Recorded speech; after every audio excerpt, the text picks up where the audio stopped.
Well, good morning, everyone, and well,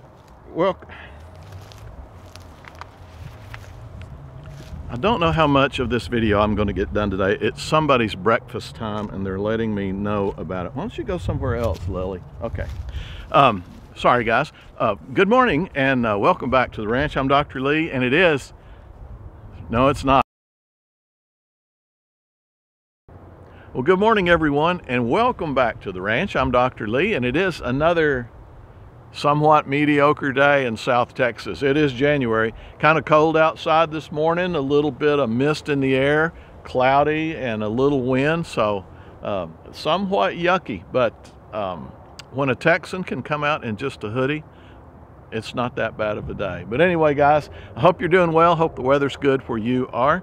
I do want to thank you for all the kindness you showed Uncle Floyd over the last few years. You know, he passed away right before Christmas, and I just wanted to let you know that you guys were a huge part in his life. He didn't have a whole lot to do, but all your cards and letters and all the kind comments and compliments you left for him in the comment section on these videos, I read them all to him. And he just thought y'all were the best. He was shocked to have friends around the world that he never met. And honestly, I'm kind of that way too. But for somebody that was born in 1914, it was really huge to him. And y'all made a big difference, and I will be forever indebted to you for that. So anyway, thanks, guys. Uncle Floyd knew in the last few months, he knew he was beginning to have some problems, and about the last 90 days, I was with him almost daily. And one day I was over there, and I was about to leave, and he had been going through a lot of his stuff, kind of sensing the end was near. And he on my way out, he said, hey, I've got something for you. And I said, okay. And he handed me this. And I'll show you a bigger picture of that digitally so you can tell what it is. But anyway, he handed me this picture, and he said, do you know who that is? And I got to looking at it, and I said, well, that looks like my granny. And I said, so let me look. And I got a magnifying glass, and I said, and that's definitely my grandfather too. And that's Uncle Floyd's mom and dad. And he goes, you're exactly right. And he said, do you know where they are? And I said, well, the only body of water they ever crossed that required a bridge that big was the Brazos River. And he goes, that's exactly right. And he said, you know what the occasion was? And Uncle Floyd was about 95% blind, so he did not see me turn this thing over and read on the back. And I said, well, I would just guess, as duded up as they are, that's probably their wedding day. And he said, yep, that's exactly right. And interestingly enough, it says 1908 on here. That's wrong. I've got their wedding license, and I went and looked at their marriage license, and I went and looked at it.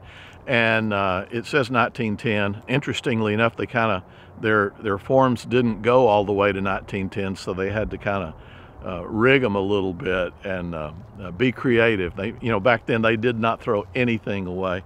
And excuse me, I've got cats doing figure eights around my ankles. It's their breakfast time, so I may have to cut this thing off and go feed cats.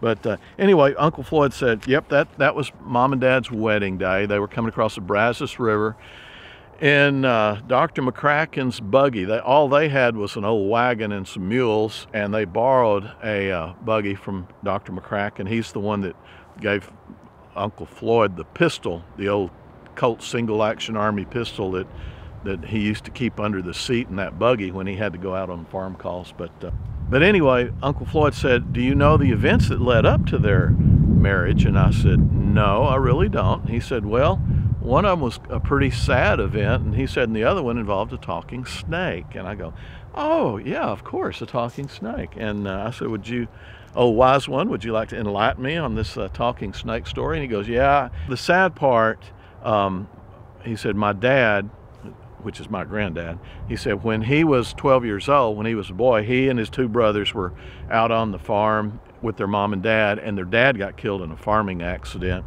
And so the mom and the three boys were unable to run the farm, so they left Mount Pleasant, Texas, and moved to Mineral Wells, Texas, where there was a lot more family, and they could get a lot of help there. So they came to Mineral Wells, and my grandfather, Uncle Floyd's dad, went to work for his uncle, his aunt and uncle, out on their farm out north of town. And he went to school and then worked on the farm too until he got out of high school, and then for another couple of years after that. But he went out there. The other brother, one of them he started working for a drugstore there in Mineral Wells. And the other brother and his mom, they started a little delivery company out with just some mules and a wagon. They would deliver mineral water. That's what Mineral Wells was known for. And they would deliver water all over town in this horse and buggy. And they evidently did pretty good with their little business, because it wasn't another few years where they bought them a truck, a delivery truck, and they actually got a telephone. So they named their business, you can see it written on the side of this old truck, the 459 Water Company, and because that was their phone number. And they also, you know, got them a banking account, and you can see here some checks. This was back in the day where you could fill your truck up with gas and oil and have all the service done for $4.40. Your haircut cost you $1. Your prescriptions down at the pharmacy, or drugstore as they called them back then, cost $1. Your groceries were $2.10. And if your bank account got below $50, they charged you 50 cents. So that will kind of tell you what it was. That'll kind of tell you what it was like back then. But nevertheless, the story is about my grandfather, Uncle Floyd's dad. And so we'll take you back with him. He's out on the farm with his aunt and uncle. They have good friends that lived near them in the farm next door. Their names were Cunningham. And they had a young son named Sam. And Sam and my grandfather, Matt, were the same age. Well, my grandfather, Matt Carricker, and his newfound friend, Sam Cunningham, became fast friends over the years. And as the boys grew up, anytime one of them needed supplies, they would go by the other one's farm, and basically to get the other one to go with them. And they would load up in the wagon with the mules, and they'd head into town and get supplies and come back. And most of the times, and I'll give you a heads up here, my grandfather loved to fish. We have very few pictures of him that he was not holding a rod and reel or a stringer of fish in his hands. But evidently Sam Cunningham was the same way, because they would head into town, they would stop and catch fish, and they'd take the fish into town, catfish, and they would go to the diner, and they could trade those fish for a hot meal. So that was kind of their MO for the day. And one day they did just exactly that. Matt needed some supplies, so he stopped by, he picked up Sam. They were headed into town. They stopped off at their favorite little creek to catch some catfish. And in the process, Matt looked down and he saw a little green snake, a little greenish brown snake. And he reached down, he picked the snake up, and he put it in his pocket, and he closed the flap and buttoned the coat pocket. And then they finished their duty there, loaded up the fish, and headed into Mineral Wells. Got into town, traded the catfish for a hot meal at the diner, and they left the diner. They were walking out on the sidewalk, which was basically not a sidewalk. It was just a bunch of porches on the buildings that interconnected. And Matt reached over, grabbed Sam's arm, and he goes, "Sam, look." And Sam said, "What?" And he said, "Here comes the most beautiful girl in the entire world." So he said, "I've got to meet her." And at this time, the boys were probably about 17 years old. And this young lady headed toward them was probably about 15. And Sam and Matt got up to her, and Matt got her attention, and he said, Miss, he said, "I have something for you." And she said, "Excuse me?" And he reached in his pocket, and he pulled out that little snake, and he said, "I have a talking snake, and I'd like to give him to you." And she said, "Well, what does this talking snake say?" And Matt held him up to his ear, and he said, "He just told me that you are the most beautiful girl in the whole wide world, and he would like to come live with you, and maybe I could come visit sometime." And he said, "My name is Matthew Carricker." And he said, "But my friends call me Matt Carricker." And she said, "Well, my name is Martha Bozell, and my friends call me Maddie." And so Matt looked at her, and he said, "So do I call you Martha, or do I call you Maddie?" And she took the little snake from him, and she held it up to her ear, And she said, "He says you can call me Maddie." So they chatted for a little bit, and then Sam and Matt went on their way. And as soon as they were out of earshot, Matt looked at Sam and he said, "I'm going to marry that girl." Our happy little couple here, that was their very first meeting, and they got married in December of 1910. And interestingly enough, shortly after, my grandmother kept that little snake. She loved that little snake, and she kept him. And a few days after they married, that little snake died, and my grandmother asked my grandfather if he would take him out and bury him, and he said, yeah. He said, "I'm headed into town," and he said, "I'll go out and bury him in the front yard," and he said, "and then I'll head on into town." And she said, okay. Well, Christmas was coming up, and on Christmas Eve, they'd gone into town, they'd bought supplies, and they needed to get each other something for Christmas, and they didn't have hardly any money. So they bought one piece of licorice, and that was going to be their Christmas present. So on Christmas morning, they got up, and they broke that piece of licorice in half, and they were sitting there enjoying their licorice. And my grandfather said, "Maddie, I forgot, I've got you another Christmas present." And she said, "Oh, you do?" And he said, "Yep." And he took a little bottle out of his pocket, and it had a clear liquid in it. And also in that little bottle about this big. And he said, and also in that little bottle was that little green and brown snake. And she said, "Oh, my snake, I've missed him so." She said, "I thought you buried him." And he said, "Well, the day I told you I buried him, I couldn't." He said, "I went into the drugstore, and I got a bottle, and I got some chloroform and put a cork in it to keep the chloroform from leaking out, and then to keep the vapors in." He said, "We sealed it with paraffin." And she said, "Oh, thank you so much. It's the best Christmas present ever. I will keep him forever." Well, guys, that's the story of Matt and Maddie. They went on to raise 5 kids back in some really, really hard times. They never really had any money, but they had a whole lot of love and a wonderful family. All my aunts and uncles and my mom and dad always talked about how Matt and Maddie were just the world's greatest sweethearts. And they said that my granddad, when he would get home from work, that he would just run in and he would find my grandmother, and he would sweep her off her feet and just kiss her. And he would just say, "Maddie, I just love you."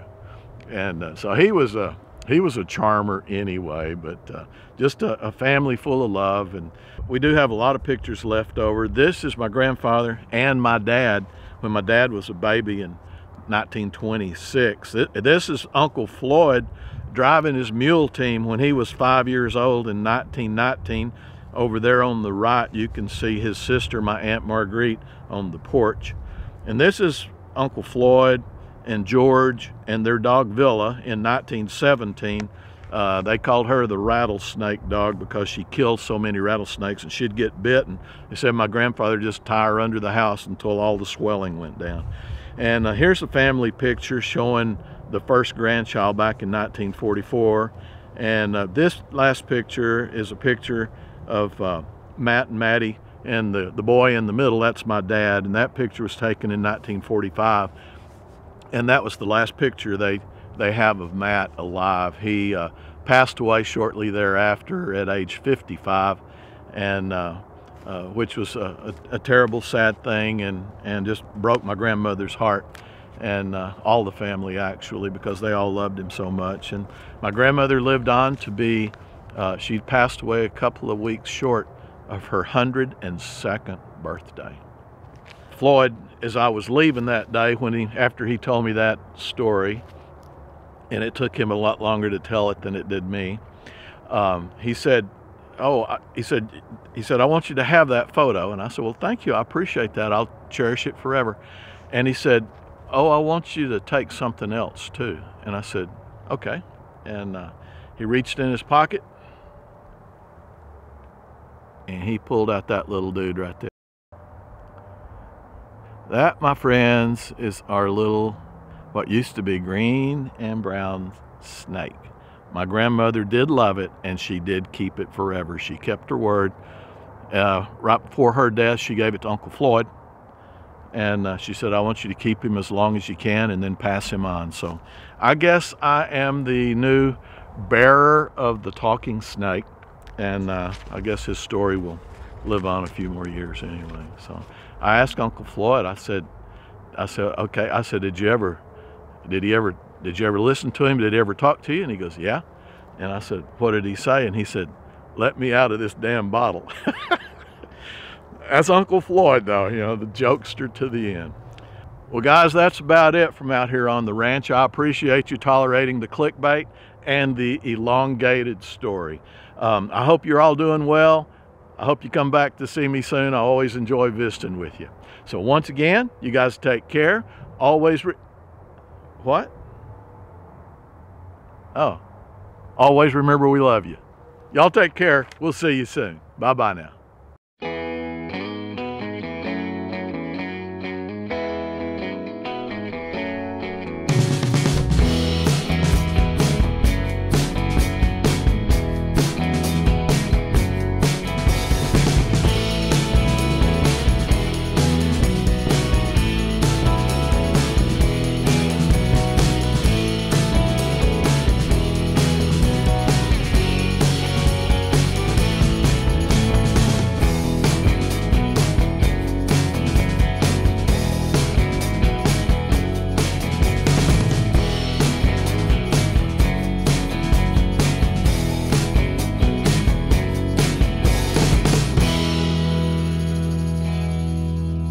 So what you doing there, Al?